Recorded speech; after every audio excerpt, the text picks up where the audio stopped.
You're listening to The Social Workers on WCDB Albany.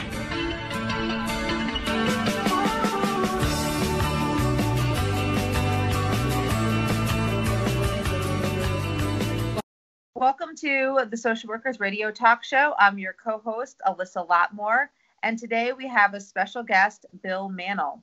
He is a marriage and family therapist who is in private practice in Connecticut. He was first trained in family constellations between 2003 and 2005, and he has since conducted seminars in Connecticut, New York, California, Germany, Denmark, Australia, Mexico, Spain, Belgium, Brazil, Canada, and Croatia. That's a long list.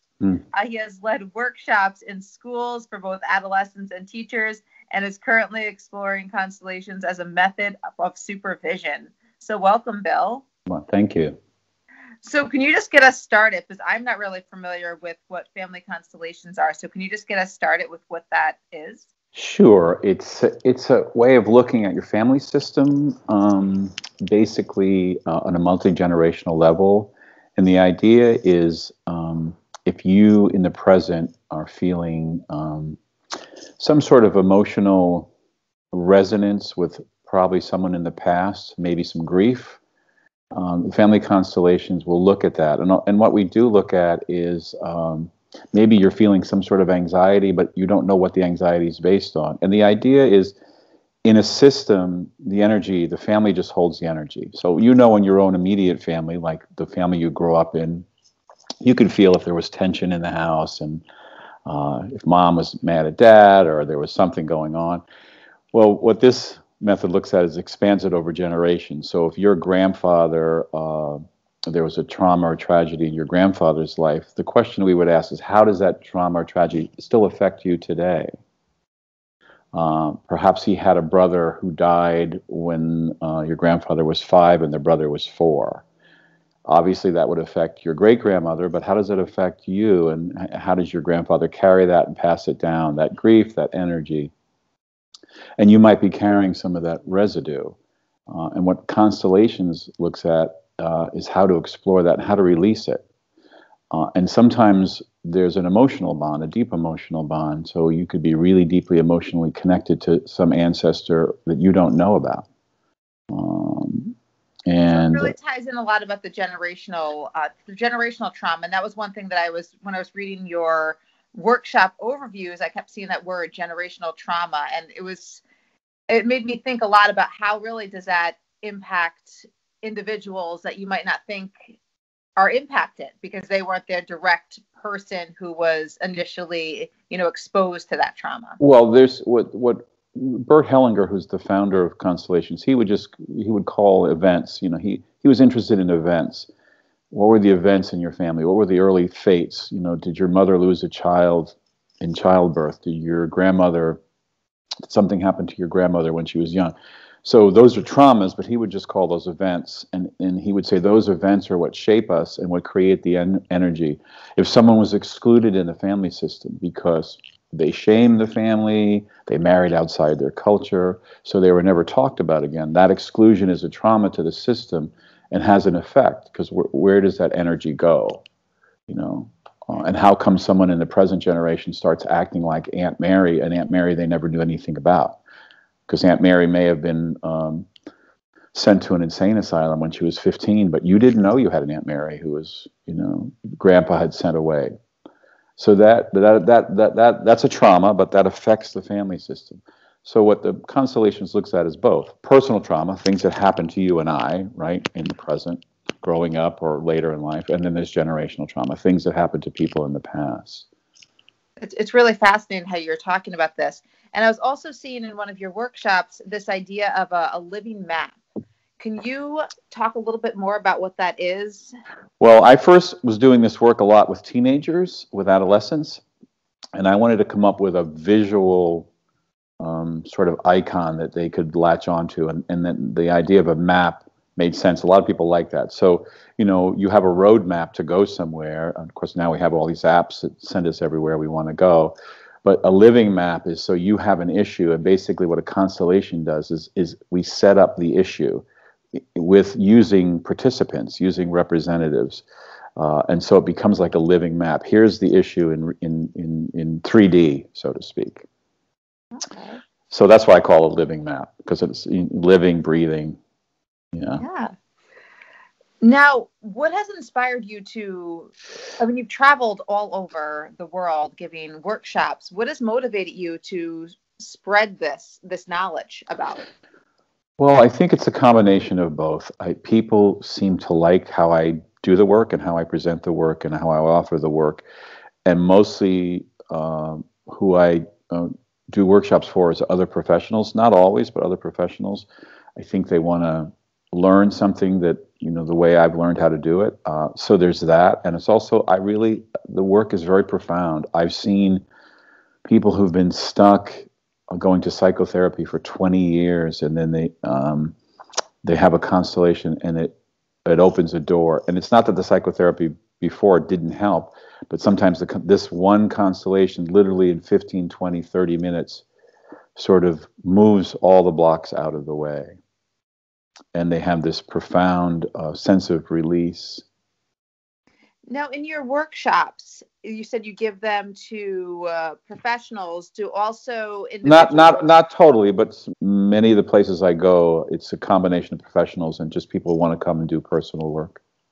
So they can. So individuals who are interested in personal work can come to these things as well. Absolutely, yeah. And then some of your workshops, I know you said you had done exercises. You do exercises that demonstrate some key theoretical ideas, such as entanglements, the balance of giving and receiving, and the effects of exclusion in the family. So how does all this tie in? Okay, so basically Bert Hellinger came up with the idea when he was developing this method.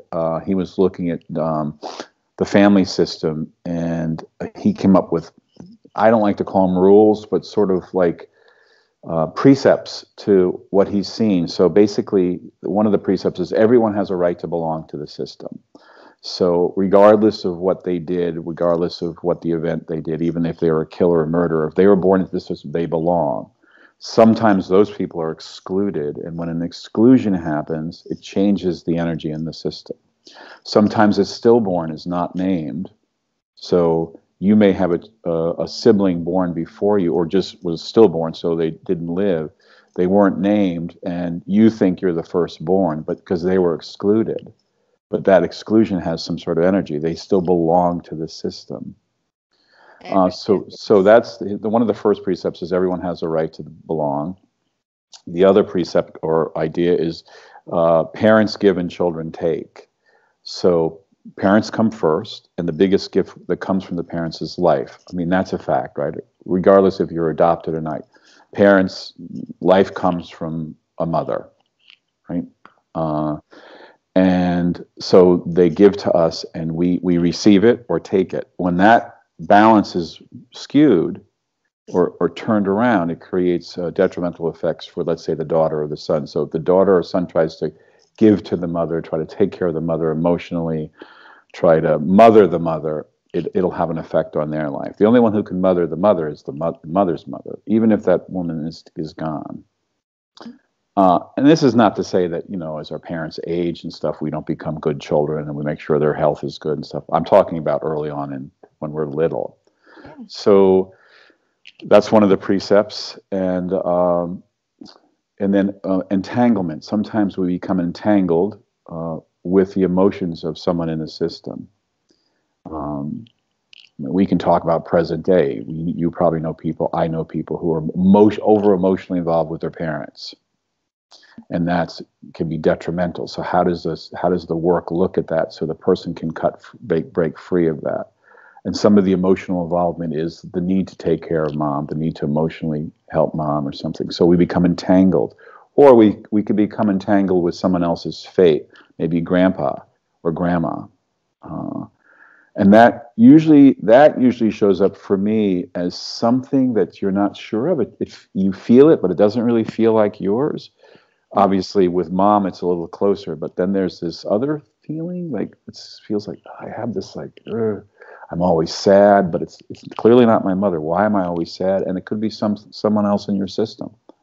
So it's a lot about really being in touch with yourself too, and understanding your own feelings and trying to explore the root cause of some of these things? You might not know what the root cause is. You just have this nagging sense and nagging feeling. And sometimes what constellations will do through experimentation is to see if there's something that's there. And what I usually do when I work with a client, I ask about the events in the family.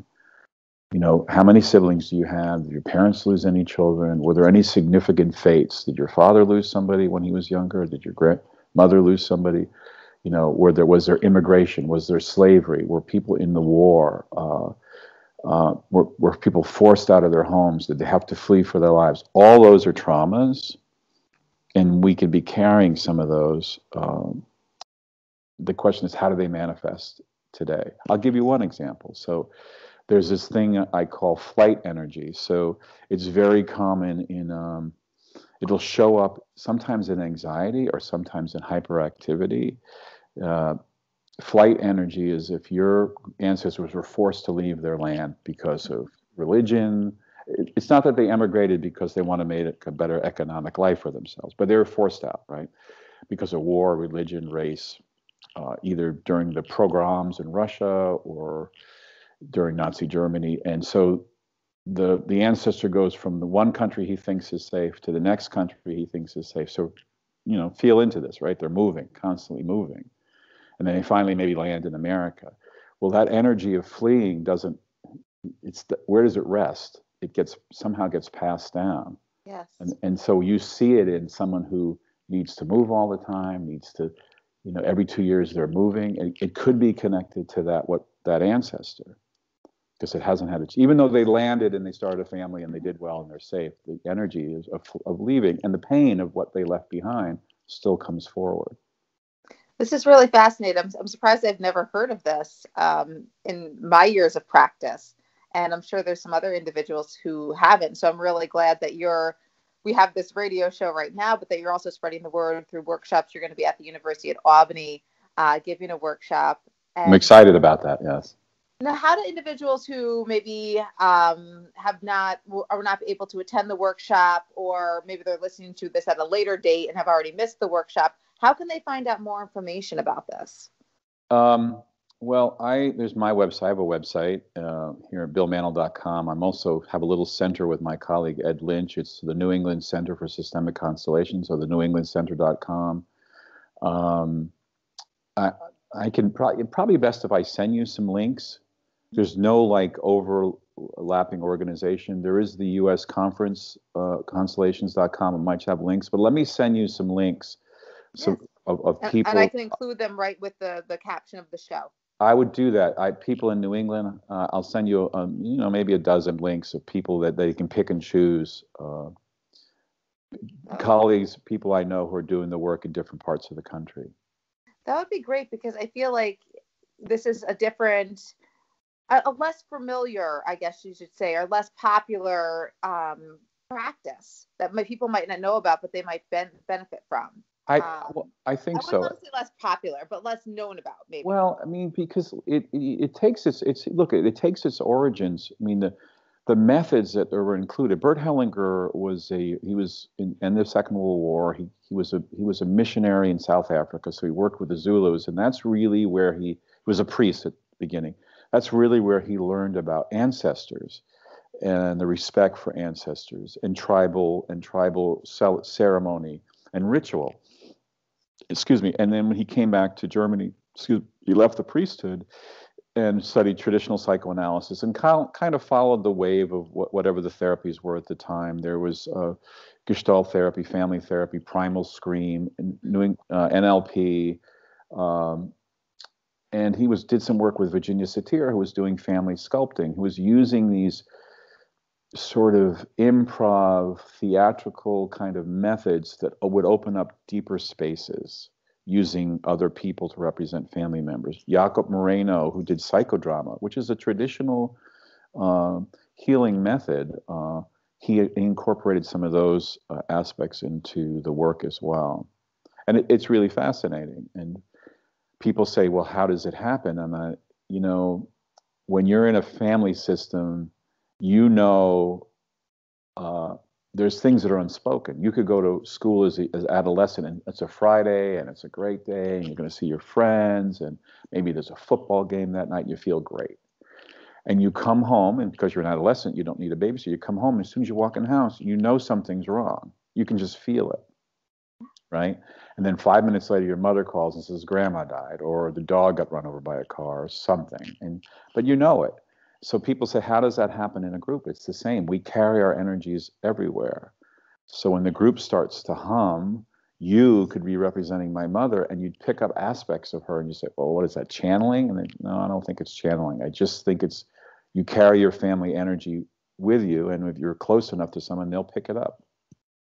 And this is absolutely fascinating, and I'm really happy that you came on today to talk about So this. am I.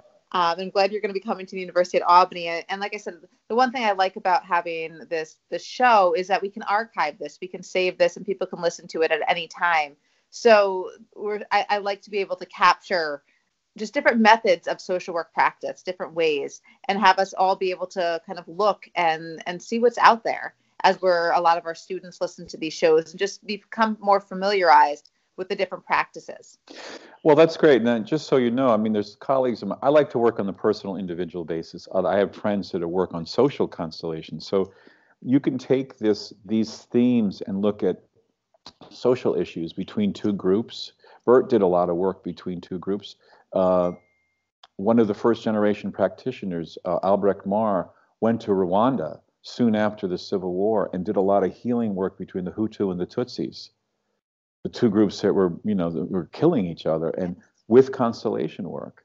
So there's all different applications. I have friends that are working with teachers in schools to look at different systems and how to work with different systems, and also it's been translated into organizations now, which is you get look at how the organization functions. It's not so much in the personal. You're not dealing with internal.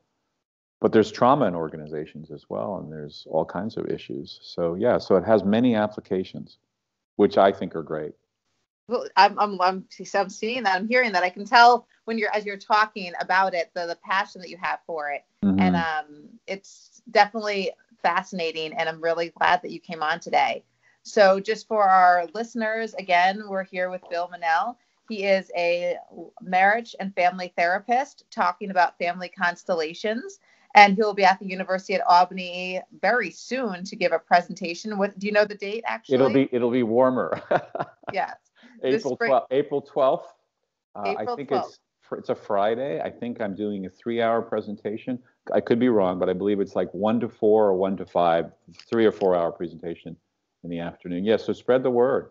We will. And like I said, this is going to be archived, so anyone can listen to this at a later date as well. So visit the website and the links that I'll include so they can get information if they do miss the presentation. Are you going to be there? I'm hoping to. I have to Okay. check my calendar, but after talking to you today, I'm hoping that I can make that presentation. I hope so too. It'd be nice to meet you in person. Yes. Thank you so much. Thank you.